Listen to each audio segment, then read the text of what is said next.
Um, so I can't believe what happened just did. So cool story. Um, as you all know, I love my aviation. But because of my diabetes, and once upon a time when I was a kid, I was like a kid, I wanted to fly, I wanted to join the Air Force, I wanted to fly as a pilot, that's what I wanted to do. So the whole lifelong dream thing. Anyway, as you know from Furious vlogs, when for my 13th birthday, I was diagnosed as a diabetic.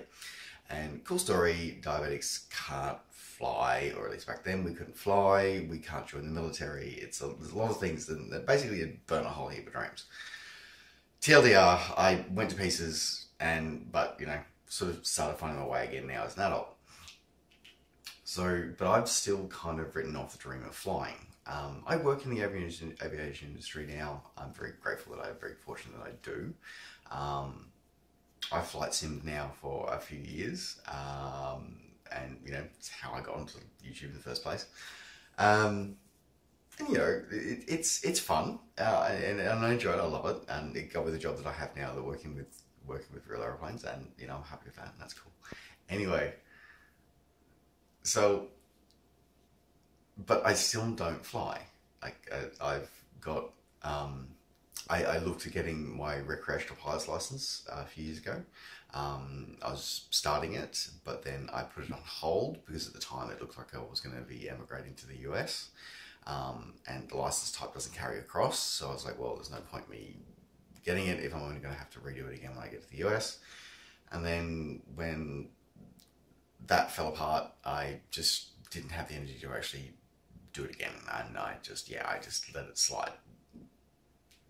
Probably not those things to do, but I just did. I just let it slide. So I never actually flew. I've flown a couple of times. I flew once with my dad years ago, but I didn't get stick time. So stick being that you're actually like in control of the aircraft. And as I said, I've done a few small flights here and there, but nothing really but no stick time.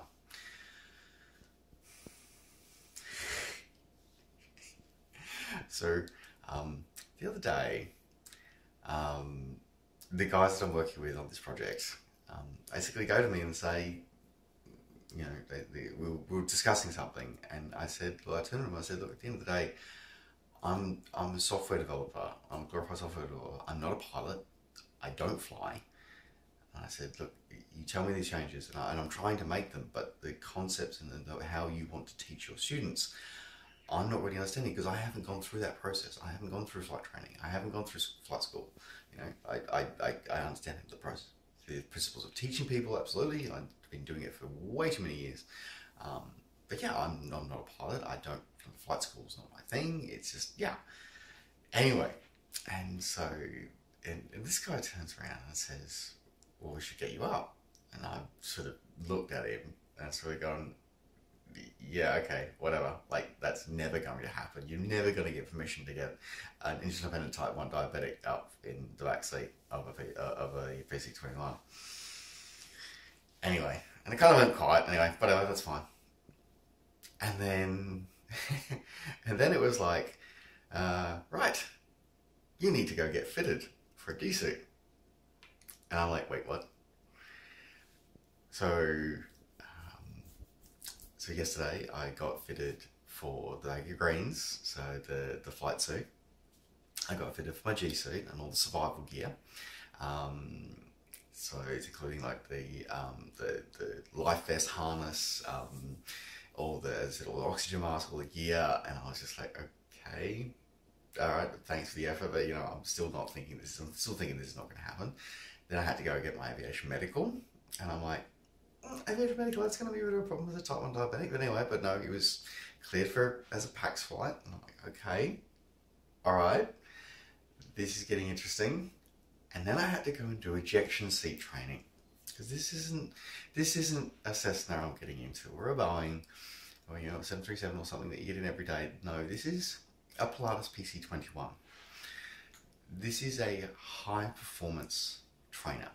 It is essentially meant to replicate the capabilities of a fast jet for training purposes.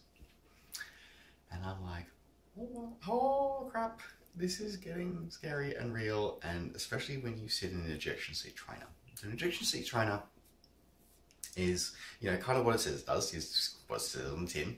It's basically an ejection seat, but it's a training version. So you sit on it, and you have to go through the motion so you know where all the harnesses are, so you know where things are, where switches are, and the cockpit and stuff like that, which I knew from doing the training work that I'm designing, the coursework I'm designing.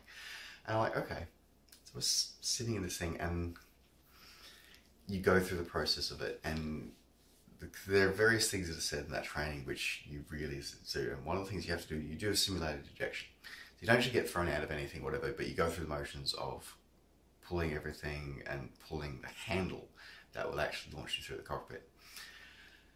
And I tell you what, my heart stopped when I pulled that handle. I knew there was no rocket, I wasn't going to get fired out or anything like that, but your heart stops when you have to try it. And it's like, okay. Whew, very real moment. Anyway, so I'm like, okay, cool, that's done. Anyway, and it's still sort of not confirmed that's going to happen. This morning I get up, I'm getting my gear together, ready to head into work. And I get a text saying, we're on, we're flying. I'm like, what the hell? I'm still not believing it. I still can't believe it, and I've come back down to earth. So yes, I went, got on my gear, fitted, walked out to the flight line, helmet on, the whole 9 yards, climbed into the back of a PC-20 on, and I went flying. And not only did I go flying, I got a lot of sick time during that exercise as well. It's my first sick time, my first time commanding in control of an aircraft was in control of a PC-21. Something's capable of doing over 300 knots. That's insane and so cool. I loved every second of it. It was awesome. Oh my God, I still can't believe it. I still can't believe it. And I've been on the ground now for like hours. I just can't believe it. It's just so awesome. And me, I never thought I would do it. If you told me 2 years ago that this is where I'm going to be today, I would have said you need to take your meds again. Like, there is no way that's real. It's just bizarre and cool and amazing and awesome, and I'm so chuffed that I got to do it. It was just awesome. It's just, I've always known, like, I always feel at home, like at 30,000 in the air. I always do, like, even when I'm just flying for business, I always feel comfortable when I'm flying.